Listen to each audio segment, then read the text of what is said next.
High বন্ধুরা, বাসায় বসে বসে সময় কাটাচ্ছি। শীত বাইরে প্রচুর প্রচুর শীতের ভিতরে বাইরে বসে থাকার চেয়ে ঘরে বসে সময় ফ্যামিলির সাথে বসে বসে কাটাচ্ছি। অনেক শীত, প্রচুর শীত, অনেক শীত। শীতের কারণে বাইরে যেতে পারি না, তাই ঘরে বসে বসে সময়গুলো কাটাচ্ছি।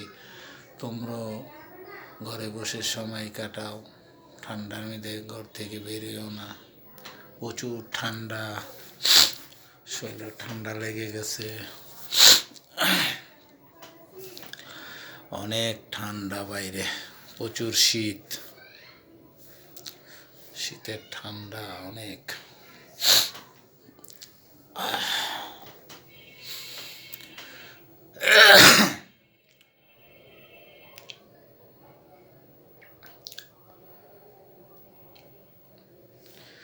Next.